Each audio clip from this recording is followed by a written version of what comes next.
கிறிஸ்து இயேசுவில் அன்பிற்கினிய சகோதர சகோதரிகளே, பரிசேயர்களை ஆண்டவர் இயேசு நேரடியாக சாடுகின்ற ஒரு பகுதியாக யோவான் நற்செய்தியிலிருந்து இன்றைக்கு வாசிக்க கேட்டோம். அவர் என்ன சொல்கிறார் பாருங்கள். நான் போனபின் நீங்கள் என்னை தேடுவீர்கள், ஆனால் நான் போகும் இடத்திற்கு உங்களால் வர முடியாது என்று ஆண்டவர் சொல்கிறார். அப்பொழுது அவர்கள் என்ன நினைக்கின்றார்கள்? இவர் தற்கொலை செய்து கொள்ள போகிறார் என்று நினைத்ததாக இங்கே குறிப்பிடப்படுகிறது. ஆண்டவர் சொல்கின்ற அந்த வார்த்தைகள் நாம் நினைவு கூர்ந்து இன்றைக்கும் அதை ஆழமாக சிந்திக்க வேண்டும். இப்பொழுது ஆண்டவர் சொல்கிறார், நீங்கள் கீழிருந்து வந்தவர்கள், நான் மேலிருந்து வந்தவன். நீங்கள் இவ்வுலகத்தை சார்ந்தவர்கள், ஆனால் நான் இந்த உலகத்தை சார்ந்தவன் அல்ல என்று அவர்களை எப்படி வித்தியாசப்படுத்துகிறார், எப்படி அவர்களை அடையாளப்படுத்தி வேறுபடுத்தி காட்டுகிறார் பாருங்கள். கீழிருந்து வந்தவர்கள், எனவே அவருடைய சிந்தனை எல்லாம் இந்த கீழிருந்து வந்த உலகத்தை சார்ந்த சிந்தனையாகத்தான் இருக்கிறது.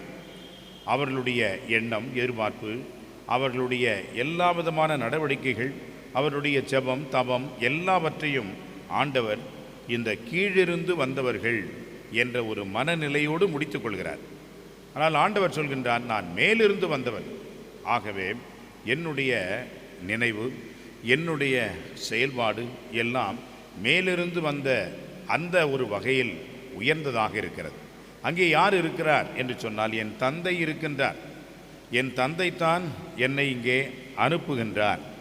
நீர் யார் என்று அவரை கேட்டபொழுது, நான் யார் என்று தொடக்கத்திலிருந்தே சொன்னேன் என்று தந்தையை பற்றியே அவர் பேசினார். தந்தையை அடையாளப்படுத்தி அவரிடம் இருந்து வருகின்ற மகன் நான் என்று சொல்கின்றார். அன்புக்குரியவர்களே, ஆனால் அவர்கள் அதையும் ஏற்க மறுக்கிறார்கள். எனவே பரிசேயர்களை அவர் கடினமாக கடிந்து கொண்டது மட்டுமல்ல, அவர்களுக்கு சாபமும், அவர்களுக்கு பாவத்திலே சாவீர்கள் என்ற ஒரு நிலையையும் அவர்களுக்கு தண்டனையாக கொடுக்கின்றார். அன்புக்குரியவர்களே, இன்றைக்கும் நாம் இப்படி இருக்கின்றோமா என்று சிந்தித்து பார்க்க வேண்டிய ஒரு கட்டத்தில் நாம் இருக்கின்றோம்.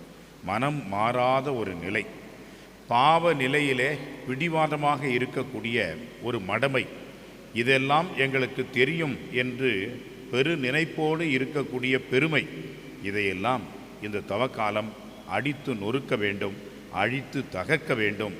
புதியதொரு பிறவியை நாம் எடுக்க வேண்டும் என்பதைத்தான் ஆண்டவர் நமக்கு உணர்த்துகிறார். எனவே நம்முள் இருக்கக்கூடிய அந்த பரிசேயத்தனத்தை நீக்க வேண்டும். அந்த பரிசேயத்தனம் என்ன சொல்கிறது? எல்லாம் எனக்கு தெரியும் என்ற ஒரு நிலை, எல்லாம் எனக்கு புரியும் என்கின்ற ஒரு பெருமை என்றெல்லாம் நாம் இல்லாமல் இறைவனை தேடவும், இறைவழி வாழவும், இறைவன் தான் நமக்கு எல்லாம் என்று இயேசு தந்தையை சார்ந்து வாழ்ந்தது போல நாமும் இறைவனை சார்ந்து வாழ்கின்ற அருள் வேண்டி மன்றாடுவோம். ஆமென்.